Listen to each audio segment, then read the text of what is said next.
Welcome back to episode number 15 of the One More K podcast. Number 15, amazing. I'm here with Ned and with Jeri. Good morning, the two of you in Singapore. Marcus, how are you, man? Good to see you. Jeri, we need to be honest here. We welcome you back for the second time. We had such a lovely conversation, but unfortunately my computer refused to allow it to be publicized. So we're doing this again. So thank you, Jeri, for your second but first time on our little show. No worries. Nice to see you both. I'm no stranger to technical difficulties. That's true.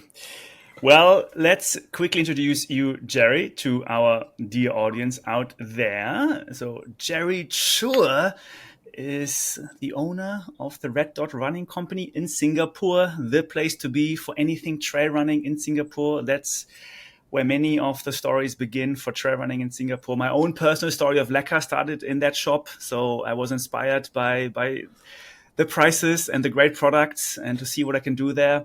And also Jeri, of course, has a long career in running. You were the first Singaporean woman to qualify for the World Championships of Ironman in Kona, Hawaii. That was a bit of time ago. And since then you've had many, you're not that old, sorry, I didn't want to say that. Anyone watching right now on YouTube, you can see how great Jeri looks, by the way. So sorry for that little side note. But in any case, you have done since then many other great races, from the Tour de Géant, of course, you've done UTMB, you've done the Gobi race in the desert, and many other races you have done, as well as you just got back from New Zealand. You've been at the Fault Line event, which is coincidence because last week's guest, Sam Harvey, was on the show, and he also went to Fault Line. So we have a bit of a New Zealand connection going on. How did it go, Jeri? How was the Fault Line event? Oh, it was lovely. My first race in many, many years now, probably about 4 years. And I only did a little 24K. My legs remembered what to do, but they're really aching now. And it's urban trails, a little bit like Hong Kong. You can get really into some very nice trails, but you're very close to the city center. So I would recommend this race. It was the first year they were running it this year, and I think worth doing. Jeri, just to say, so cool to see you racing again. I would use that word racing with a pinch of salt, for sure. How did it, look, you, as Marcus said, you've done so many amazing races, right? But you haven't raced for a while. Were you nervous? Did it feel weird? How did you feel? Putting the shoes on, getting the number on? I think it was actually really nice because it was a shorter race. You don't really have to worry about too much gear. The two mandatory items were a hydration flask and a merino top, a thermal top.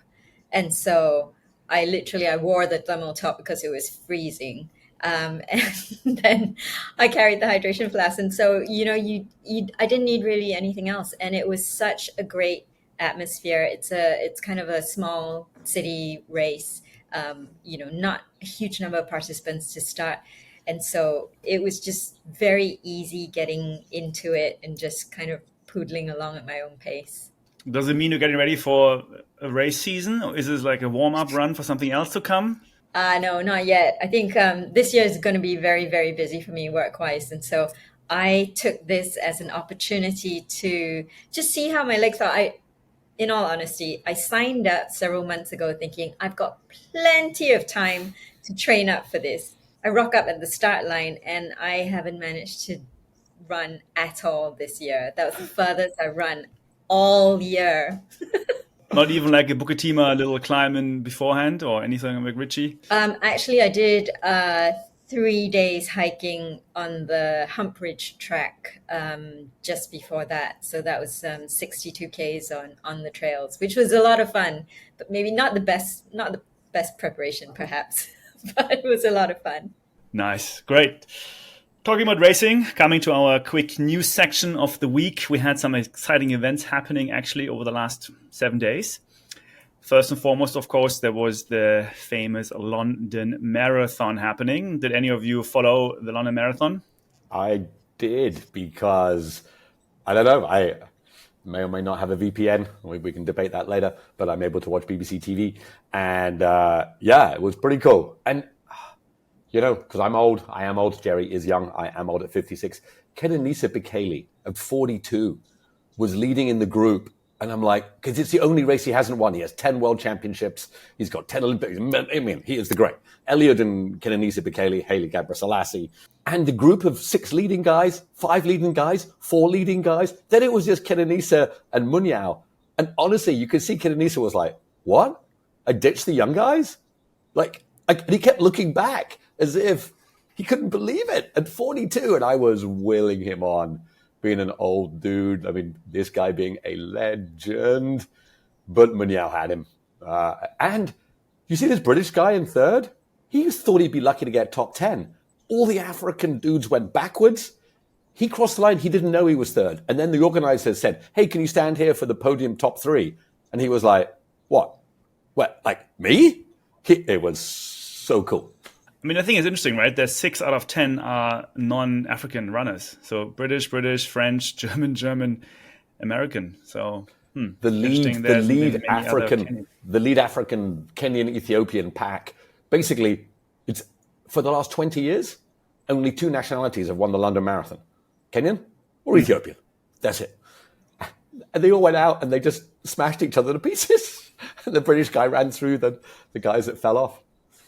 Women, a bit different. There's no European in the top 10. And I think mostly importantly, it's Paris who did an amazing job in getting the women's only world record in 2 hours and 16 minutes and 16 seconds. That is pretty impressive. Women's only world record means she didn't have any male pacers, if I understand this correctly.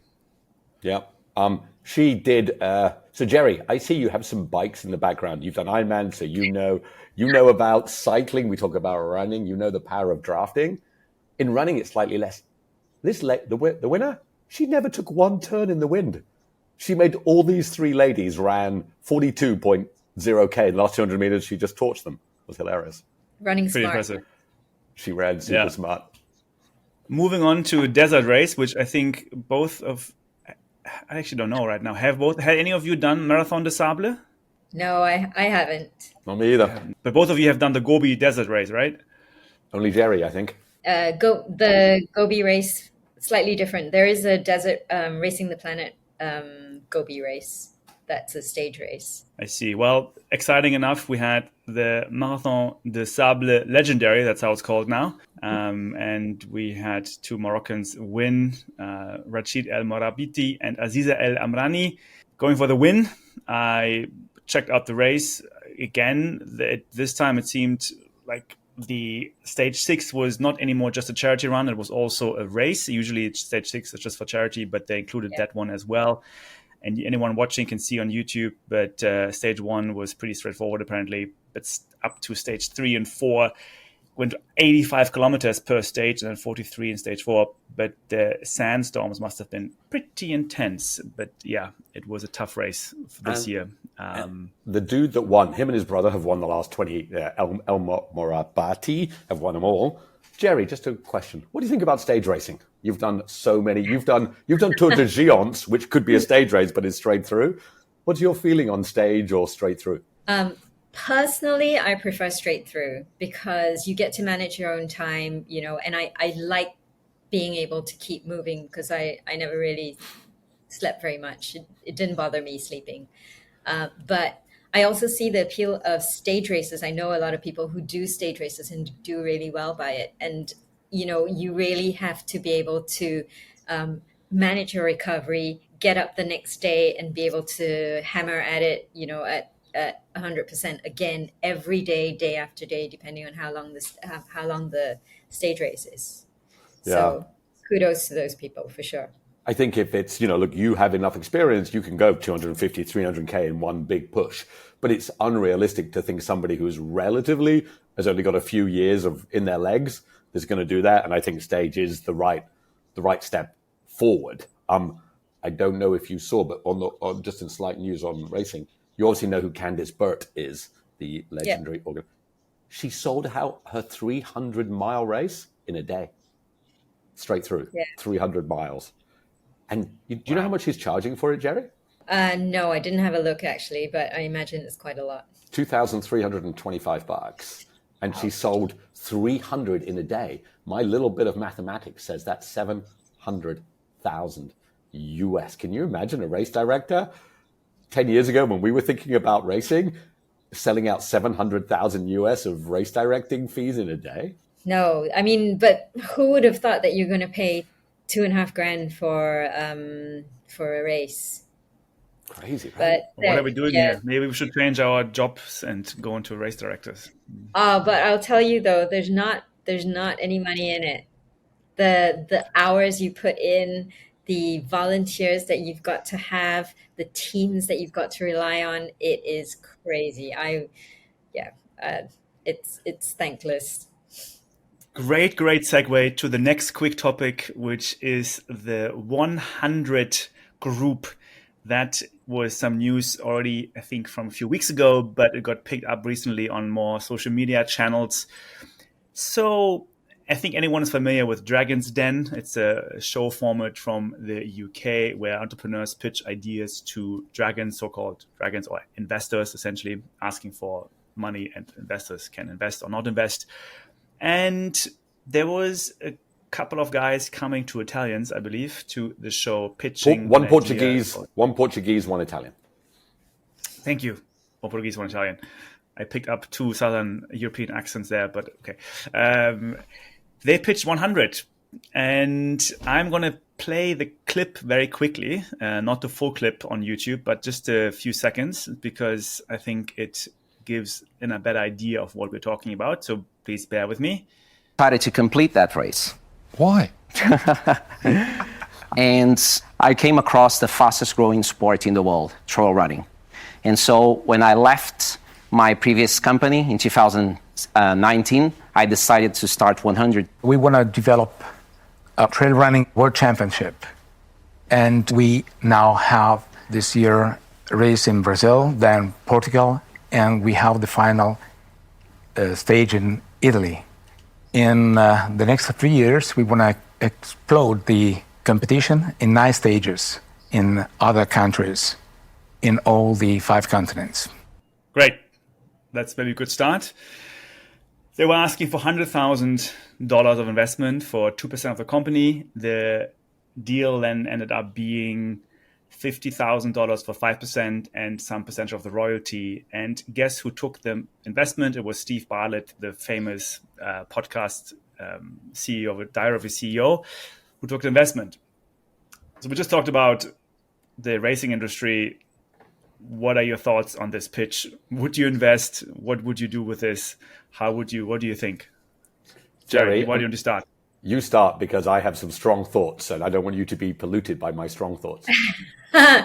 Well, you know, it's really hard to start a trail race series without some or any sort of race series without some serious money behind you, right? But look at the current series. So the World Trail Majors is a new series that started this year, and they've got a good number of races under their belt there. So I'd be really interested to see if these guys are pairing with established races already, or if they are creating their own races within the industry, and whether they know what they're up against, because there's the big 4-letter word monster, who shall not be named currently. And there's a lot of other factors in play. It's not I don't think you can necessarily see it as a business venture in that sense, because there's so much with regards to community that's involved in it. And if you're not really passionate about it and you're doing it for the money, that's it. I don't think it's gonna fly. Thank you for perspective. Just to let everyone know, I reached out to those guys as well, and trying to get them onto the podcast. I'm curious to hear their thoughts. Again, it's hard to, of course, understand everything from a few minutes clip. Yeah. But just, again, benefit of the doubt from my side. I'm curious to learn more. But yeah, I can see Ned on coals. The volcano is ready to erupt. Ned, go. I'm going to be nice, calm, because Marcus, who is the calming element in our relationship, he keeps me thoughtful. There's always two sides to a story. Hey, look, I adore the fact that ultra running was on drag. I love Dragon's Den. You know, we're business guys. I'm a runner. I was like, what? And oddly enough, I knew he was going to get money because he was if you watch Dragon's Den, he was the last one on and no one else had got money. And in the show, someone always gets money, right? So I'm like, oh, this dude's getting money. He's a good presenter. But Jeri, it's amazing. Like, you obviously know this industry so deeply. You nailed what I'm about to go about. And look, we'd love to have the gentleman on the show. When Stephen Bartlett asked him, so are you the pioneers in 100-mile racing? He said yes. My wife had to hold me back as I launched at the TV. I was like, what the heck?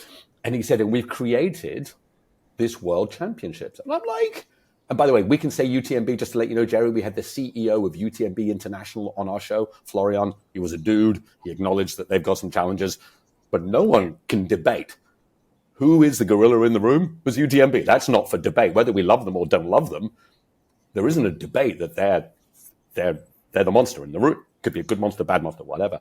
And then, he's a good negotiator. So I went to the 100. You get a chance, Jeri, after the show. He's got a World Championships. And with no disrespect to the runners in that championship, because they would wipe the floor with me, obviously.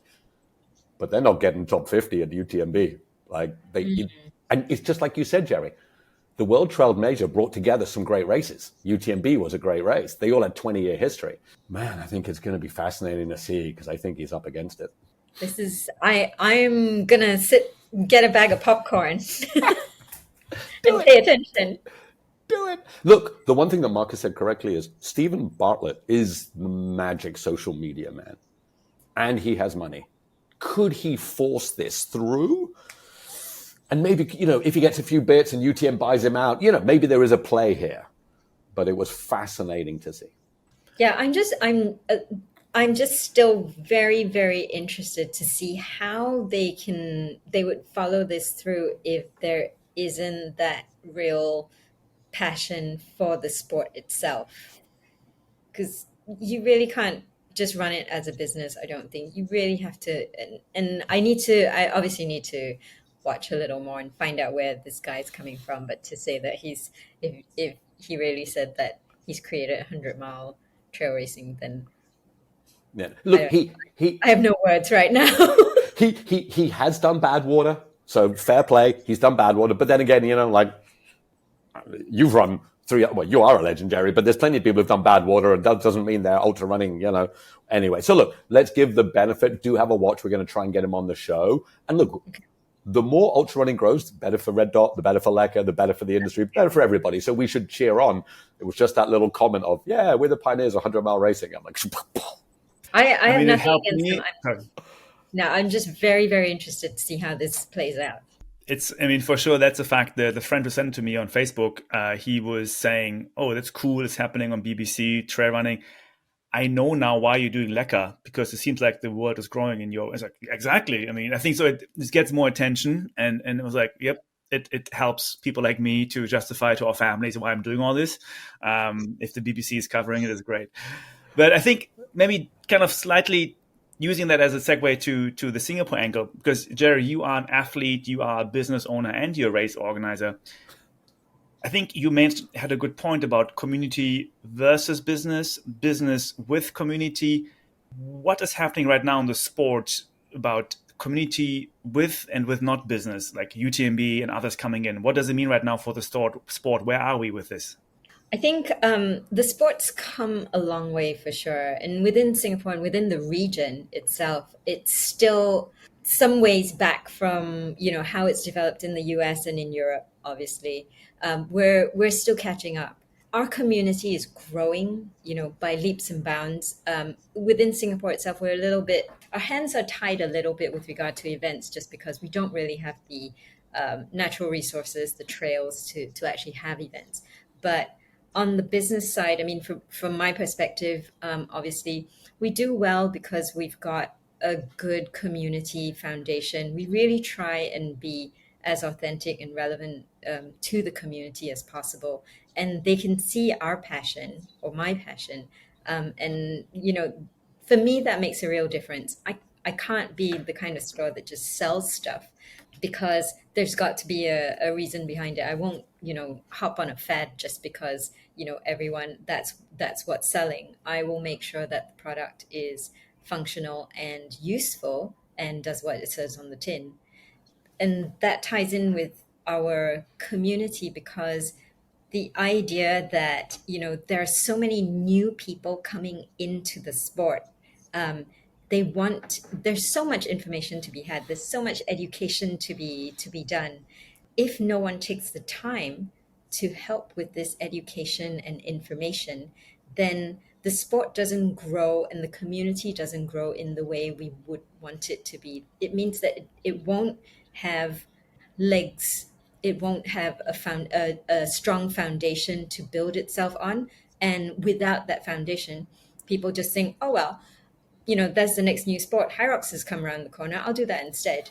And your community dissipates just like that. And so social media is a great way of building communities, but how strong are the foundations of your community? That's, I think, quite an important aspect to think about.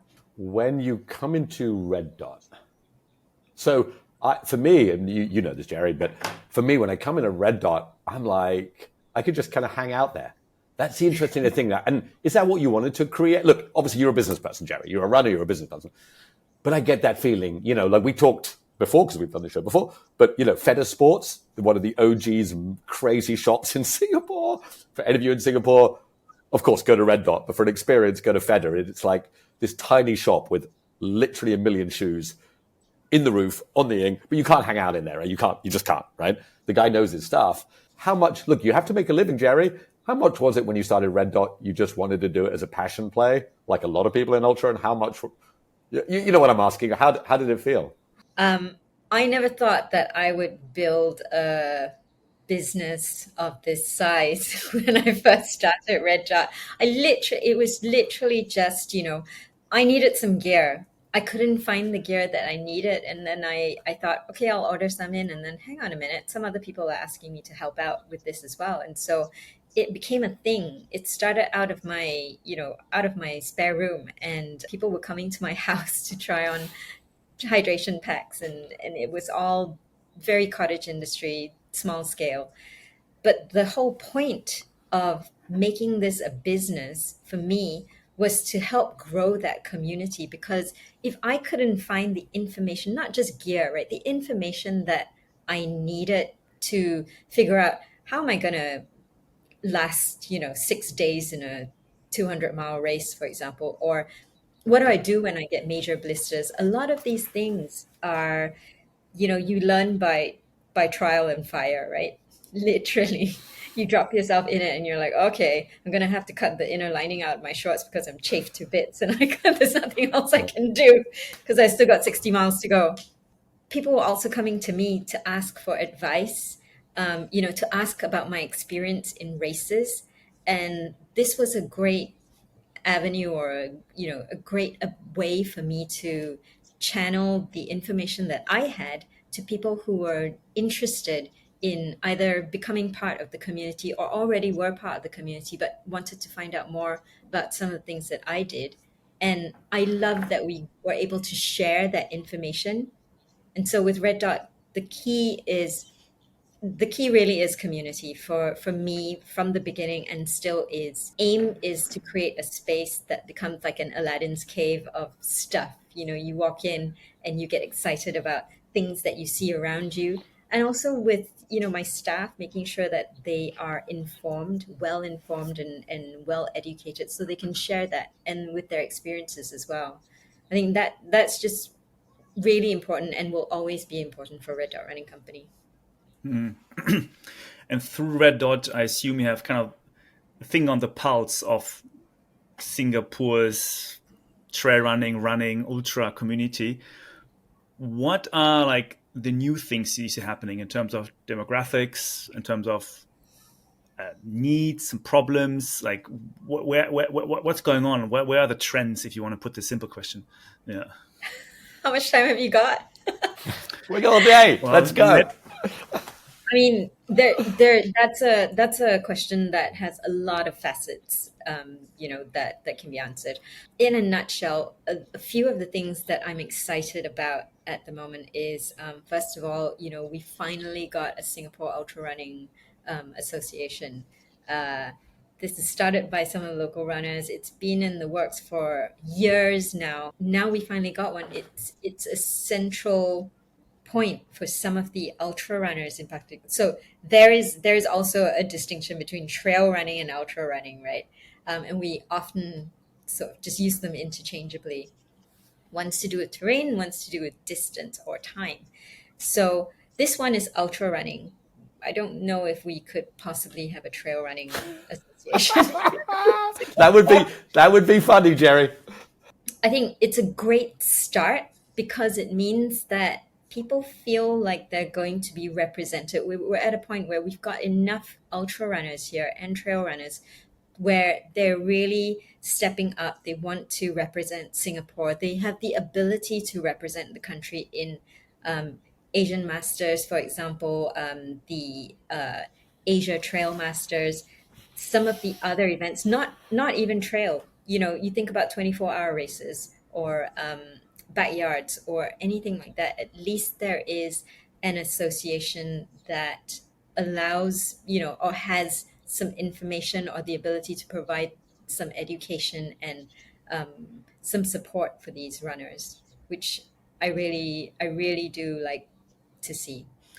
Just to follow up on this, because what I see happening from the Lecker perspective is a growing amount of people who are coming from road running or even yoga and Pilates, going out, putting on some shoes, going running, and even going to trail running and ultra running. So there seems to be a new trend. Maybe I'm biased because I like to sell to them, yeah? But I also think, yeah, I'm in America right now, California, same trend as in Germany, as in Vietnam and Singapore. So do these new runners come from? What do they have? What have they done before? What will they do now? I think, running will always be something that everyone is able to pick up, right? It's one of the simplest forms of exercise. What's happening now, and coming back to the aspect of social media making things, building a community. You see a lot of these brands like Satisfy, like Bandit, like Norda, for example. They are building communities through social media. And these communities are where people who are not entrenched in the ultra trail or road running communities, even, they're on the periphery, like you're talking about your yoga, Pilates, studio, studio goers, and these people it's coming up on their feeds, and they're looking at this, going, "Hey, that looks like a really cool thing to do. That looks like a really interesting way of getting into a sport that maybe I didn't really think that was that interesting until now." The aesthetics of things really changes people's minds. You can see Ned's really got something to say now. But Jerry, and we want to kind of bring it back to you because we want to hear more about your history. But your point, when you started 11, 12, 15 years ago running, whatever, community was a few of us just doing it, right? People doing crazy stuff, all good. But today you summarized it beautifully because social media, if you look today, these things like the Speed Project, I'm sure you've seen the Speed Project, which no rules. And, the presenter, it is like, I don't even know what the right word is the kids use today. It's cool, it's sick, it's whatever. It is so crazy. And then if you know William Googe, the guy who ran across America, who's also a model, and he put an advert out and he said, I need a camera person to follow me. I'm an ultra runner, fashion model, partier. This lifestyle is cool. Their community, exactly, Jerry. I'm interested in your thoughts on that. Like, we seem to be getting to almost bubble levels of community, if that makes sense. Do you feel it's getting a little crazy? Yeah, I do think that, or rather, what I wonder is, where is the tipping point?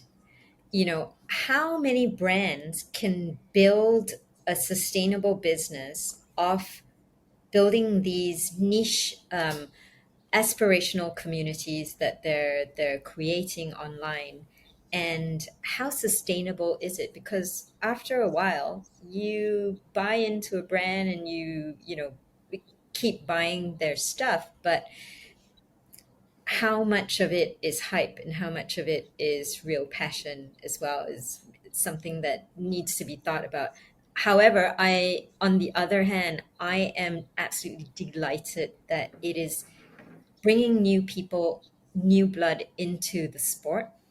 It is introducing people to getting out there, getting fit, and I think it's doing more good than bad. I'm concerned about the business aspect and how sustainable that is, perhaps, but that's something that I suppose remains to be seen. I was saying you come also from industry that can be considered hype and very community driven, which is fashion. And what was your journey from fashion to running? And maybe another question within that is, are there any similarities? What have you learned that you have taken to trail running, or is it very different? Like from fashion to trail running, what's been going on? Oh, well, I think it's almost come full circle, actually. It's very interesting. So, yes, you're right. While I was racing triathlon and then later on ultra running and trail, I was involved in vocations that were completely different. So, fashion, I started as a fashion photographer by accident, became a fashion stylist, and then worked in the publishing industry as a fashion director for some publications. And all this time, it was almost like I was leading a double life because I was running at the same time, I was racing hard, and I was partying. You go out for press events, etc. You party till 2 a.m. and then I get out at 4 or 5 a.m. to start running. And people, in the fashion industry, then they're like, "You exercise?" And just the thought of running more than a 10K to them, a 5K is a marathon. A 10K is a marathon. That this is a very big generalization, and I don't mean to offend anyone. But in those days, exercising was just like, "Oh my God, you're getting sweaty. That's unheard of." And so I just kept those two lives very separate at the time. Now with Red Dot Running Company, we've been around for this is our 7th year now. And I'd always thought that the product that we had was very, very technical and very functional. And we've started bringing in more lifestyle and more popular brands, so to speak. But I always thought that we'd eventually have to open something more along a lifestyle arm, because that's how I felt that, we would be able to reach out to the general demographic as opposed to the more technical runners, or the ones who are more into a particular sport like ultra running or triathlon, for example. And so this year we're actually opening a multi-brand run concept store that bridges the gap between lifestyle, fashion, and sport. So that's very, very exciting. That's going to happen in Q3, and it's going to be called The Pace. Let's go. So that's exciting. Now, one of the great. It was sad that we lost our last conversation, but it was like 3 or 4 weeks ago. And you're like, I can't really tell you what it is. I'm doing a new store. I'm not really sure. Now we're 3 or 4 weeks later. Look, I'm sure there's only so much you can share. It's coming, but the pace and that balance between running and fashion, is that a fair summary? Yes. Essentially, there's you this is almost too trendy and it makes me cringe a little bit. But there's there's a very big movement of people wearing outdoor gear, more technical stuff for everyday purposes, right? And some of this stuff, yeah, that's dual purpose. We love those rabbit low tide shirts, but these people are actually wearing full on technical, like rain jackets that are breathable, that are super insulated to the office or into the studio. They're not wearing them for what it's meant to be. However, this is a big trend, so to speak, in the sport and fashion world. You can see all the collaborations, that Hoka have done, for example, with some of the designer brands. Solomon have done it. There's, Kemper and Killian have joined forces to create a new brand of their own. This is kind of the way everything is going. The lines are being blurred, and what I'm really most excited about is seeing the ultra runners and the trail runners wear more than just flip flops and old race t-shirts. That might that might be a great improvement.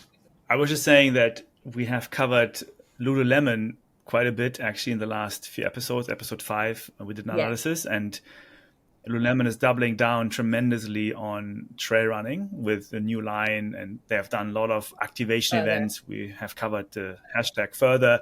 So I think you're spot on with people are now very comfortable in wearing outdoor gear and in daily life. And when Lululemon as a brand goes into it, that tells you something. With that firepower behind them, they are making a clear bet on this space. Yeah, absolutely. I mean, there's nothing wrong with wanting to look good while you're on the trail and off the trail. It is. Look, I am out of 10 on fashion. I'm a 0, so I'm pretty clear about that. I'm not cool. There's a 1 in front of that. But when I started wearing these rabbit shirts, which I found in Red Dot, right, I did it because I just like being different. But what I've noticed is you get different people are like, what's that? And so I do a little bit of running videos, which I share on LinkedIn, and everyone's like, oh, the shirt. And then people started buying them. But I like this idea, Jeri, that what you're saying is, and I don't know if this is the right terminology, but signaling, but showing.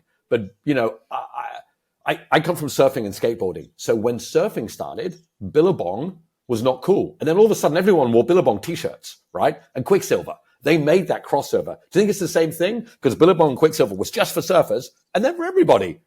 Do you think that's the journey we're on? Yeah. Do you remember those Mambo shirts? With all the cartoons and the colors, they were wild. Yes. One of the aesthetics that you will notice, there's 2 really. One is things are very curated. They work with artists, collaborations, and so there's all these great graphics and beautiful patterns and prints. And then on the other hand, there's these brands who are creating very, very muted, neutral lines of everything. For example, if you guys are cyclists, Paranormal, for example. That's rare find. 445. I think I had anyone that watching, shirt. we had just put out $445 for a Mambo shirt. I can find it on Etsy right now. So yeah, crazy. Crazy. No way, that's Jeri, crazy. Jeri, get all of your Mambo shirts out of the cupboard. But sorry, you were saying, Jeri, carry on. I'm saying, there are a lot of brands out there who have made a name for themselves. Their lines are very aesthetically pleasing, but very muted at the same time. So there's nothing that stands out in a major way, potentially. That's Paranormal, and you'll see their color palette is very, very natural. Grays, browns, earthy colors. Jeri, it feels. Jeri, just that picture I didn't know about Paranormal looks a bit like Rafa. Yes, so Paranormal is a cycling brand and very similar to Rafa, Map. What else have you got?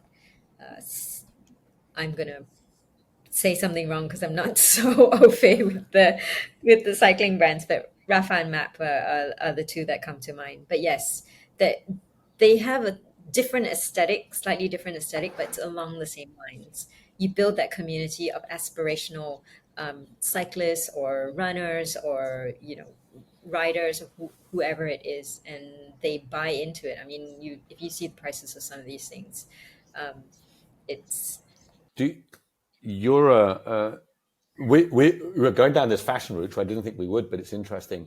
People who wear raffia, I got this sense because it was very muted, right? It was just a little tiny piece of raffia. But someone said, if you know, you know. A little nod, you know, in that day-to-day activity, that, and it was expensive. So it was this high-priced, cool club. And are you saying you think that ultra running can go down that road as well? This beautiful looking, it doesn't have to scream like race t-shirts. I did a marathon. I'm like, really, dude? Come on. I wouldn't say ultra running specifically, because the ultra runners are not really fashion forward or concerned at any point. If you're going to spend 5-6 days out in the bush and on the mountains, fashion is really the last thing on your mind. However, it is the more recreational runners, the 5-10Kers, even the marathon runners or the aspiring marathon runners.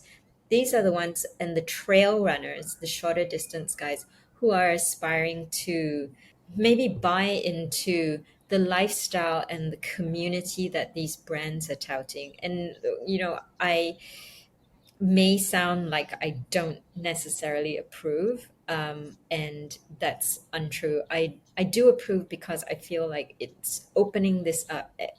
We're all adults, right? You walk into any store with your eyes open. You decide whether you want to purchase or not. But being able to be part of that community, whether it's because you want to look good and you want to be a part of this dream that they're selling, that's something that's, it's business 101 throughout, right? With whatever product you're talking about. If it means that it's bringing more people into running, more people into sport, and building a sustainable community, then why not? No problem. I have no problem with that. I think it does. It's cool. Hey, whether it's a guy on Dragon's Den, cool new clothes, if we go all the way back when Gordy Ainsley's horse first went lame and he decided to run the Western States, I don't think he was thinking of this. No, for sure. He definitely wasn't dressed for it. He was, and just one more question on this. We want to ask you about Singapore athletes as well. So we'd love to get your take on who are the Singapore. But I loved your take when you were a fashion and a runner. Clearly, you're very fashionable, Jeri, but you're right. When you're at like mile 70 of a 100-mile and things are going everywhere, did you just literally live in a little world of your own and not tell them about how unfashionable you were in your spare time? Oh, you haven't seen my race pictures, have you? I'm pretty sure I look decent. You look cool. I'm not saying you don't look decent, but you might not have been runway ready. I'll tell you, after my first 100-miler, my first 100-miler was literally my third ultra race. I think I did a 65, a 100, and a 100K and a 100-miler in that order. And I learned very fast. And so in that 100K, I realized that you really don't want things that are going to chafe you. And the stuff that I was wearing at the time, I was really experimenting with things, was primitive, so to speak. But I realized very quickly that running skirts worked incredibly well for me. They also looked good. And I don't know if I'm allowed to say this on the podcast, but you can pee standing up. That really helps, especially you're 90 miles into a 100-mile race, and if you bend down, you might not be able to get out again. These are important considerations, Jeri. Singaporeans are well known to be the most fashionable and most luxurious dressed runners in Asia. We all know this. I always see it in Vietnam. This person's from Singapore, most expensive gear.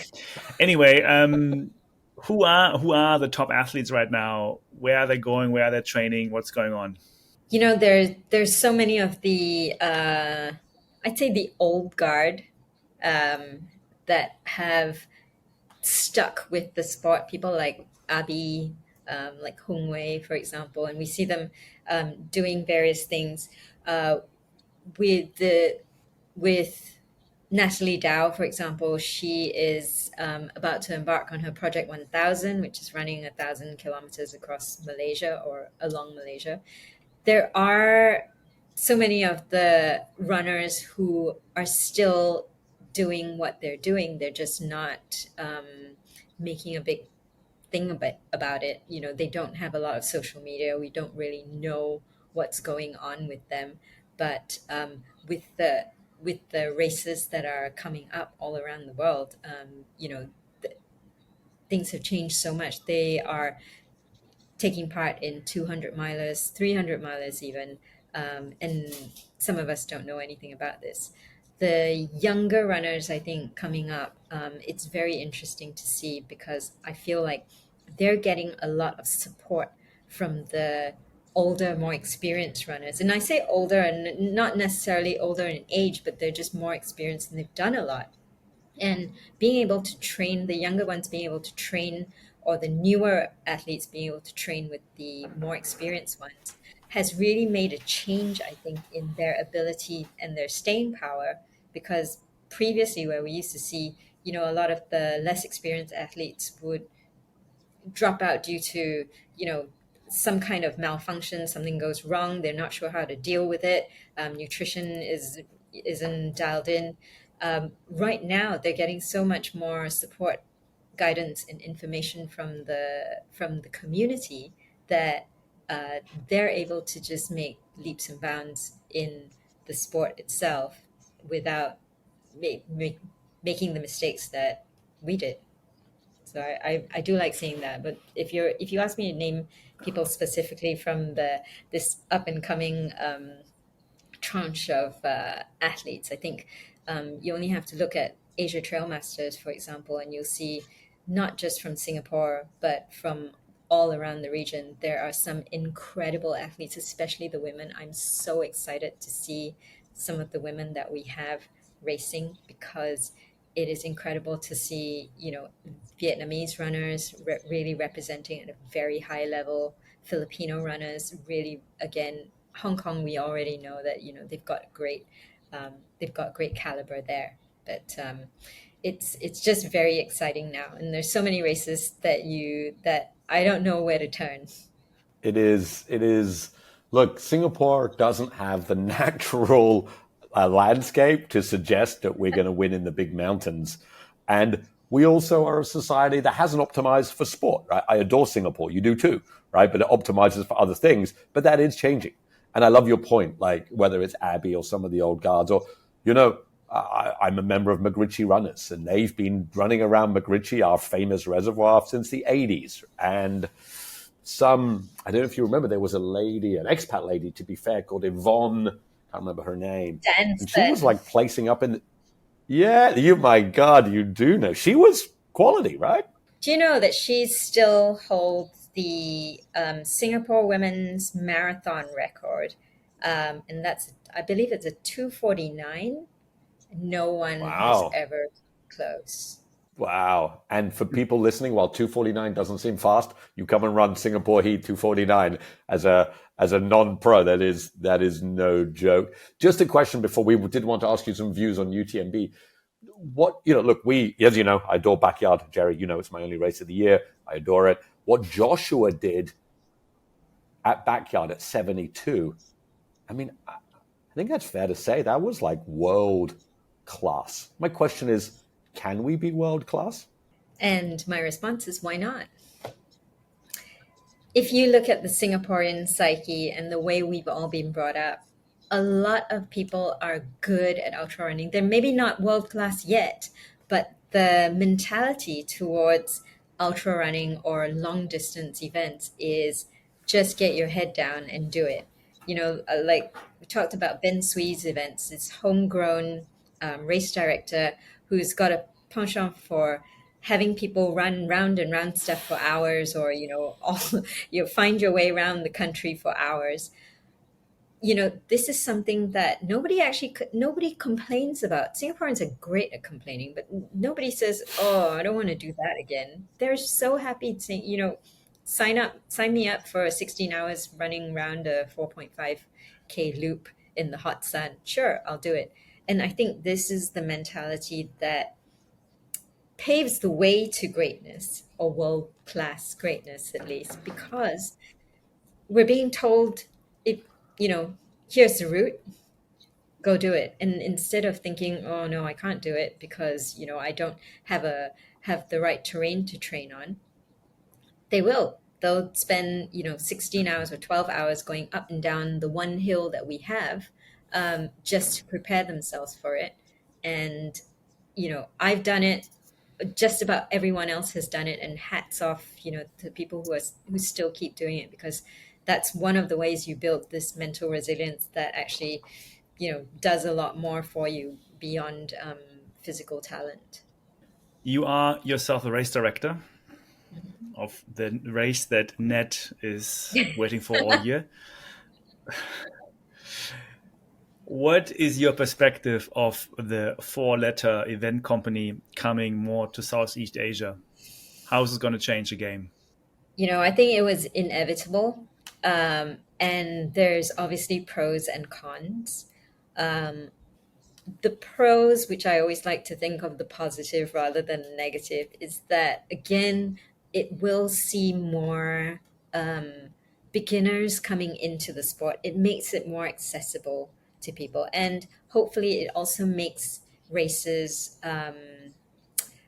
safer, more controlled, with a better experience for people. Because a lot of the races in the last, say, 6-7 years, they sprung up again because either you're super passionate about the fact that you've got some trail that nobody's ever run in the some rural place in Malaysia or Vietnam, but some of the race organization can be a little sketchy.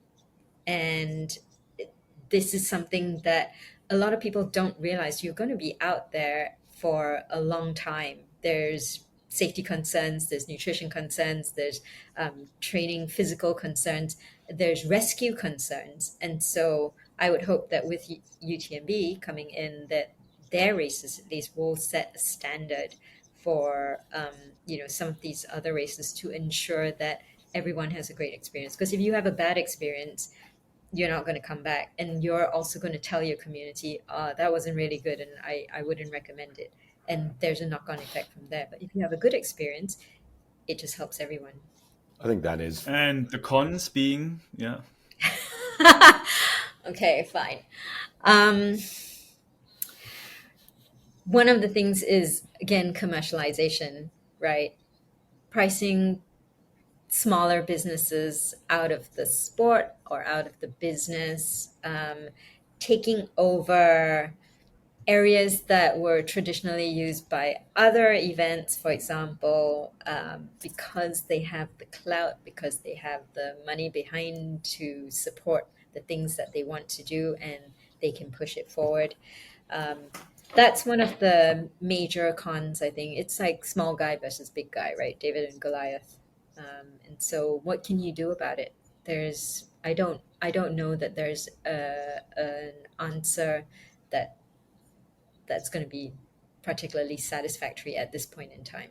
I will say, Jeri, look, there's no doubt that the whole UTMB thing, we were both in Ironman, right? And when Ironman went down its road with private equity, you were there before I was, we were down, I'm going to have to take a minute. I'm going to have to take a breath. You know this. They took Ironman from Kona. They just didn't. Why? I don't want to hear any of the BS. So you could fit more bikes on the pier, right? Like the pier holds 2,000 bikes. So they have men and women, like madness. Anyway, so we've been down that road, and when Ironman came stomping in. But I would recommend you, Jeri, have a listen to Florian. Both sides of the story, as Marcus always recommends me, rather than me going off on my crazy rants. Florian, I think he's their CEO of UTMB International. He really tried to think about those concerns. He's like, look, we love the sport too. Obviously you remember Paul Huddle, right? Paul Huddle is the head of UTMB strategy. You know, he came over from Ironman.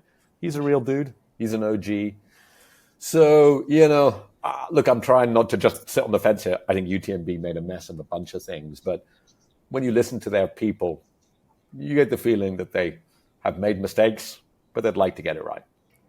That's definitely the message that they're trying to get across, you know. And I honestly have nothing against UTMB. It's just I hate seeing how, and this is not something perhaps that UTMB has caused, but just in general, we're talking about Ironman, and one of the reasons why it was, you know, the World Championships is split over France and Nice and Kona, is that the space also, it's outgrown Kona, you know, and that was inevitable. What UTMB is doing is growing the sport for us, whether we like it or not. There's, you know, you either work with it or you work against it. But if you work against something that's got so much force behind it, what's going to happen? You're going to get squashed, basically. So it's finding ways to work with it. Laz hasn't outgrown Frozen Head. Western States has never increased their permit from 340, right? They could have just accepted less money. Ironman could have just said, you know, Laz and Western States. That's true. But the difference is that one is a business and one is a passion. And no matter how passionate Florian and Paul are, it's still a business. Well, that's been great. I'm trying to wrap my head around what we just talked about. We talked about so many different things, from fashion to running to lifestyle to UTMB. It's been fantastic. I mean, I'm glad we recorded it now the second time, because I think we got so much more out of you, Jeri. It's so good. Thank you so much. I think all of us are wearing different hats, a passion hat, a business hat. We're all athletes ourselves. So it's going to be exciting to see how this going to play out the next months and years, of course. I'm excited for your new store to come. So really good luck with that one. And I'm sure we're going to get you back to get the insights once you've opened that one, because I'm curious to see who you will attract to that store and what you will learn from that. Absolutely. Guys, thank you so much. It's been an absolute pleasure. Thank you. As usual, we have this podcast wrapping up with net drop. You might be familiar with this now, Jeri. And net, for you, what are you, boomer? I don't know what kind of generation you're in, actually. But I'm a millennial, and I just Googled the word that we should use these days. It's called slay as a Gen Z word. So your drops are very slay. And I think you should just go for it. Yeah. My daughter's 23. That's right. She says slay all the time. Oh my God. Right. The fact that I'm like in the same sentence as slay, this has made my day. Just about. All right. Let's go. Let's drop. Training. It's the best because it's just running. That's why we do it, to just run. The racing is the icing. It's very tasty icing. I like icing. But if you had to choose, you choose running, not training or racing, just running. So why is it so fun? Because it's us, because it's what we are meant to do at our core. And at your core, being you is the best fun ever. In a world where people are judged on image, socials, imagery, imaginary thoughts, being you is rare. Running is just running. There's nothing to wonder about it. It is what it is. And that's rare these days. It also makes you feel great. Not once, not twice, but thrice. Before. The night before any run, I'm always so excited. It's Christmas. I'm going to be heading out to go play.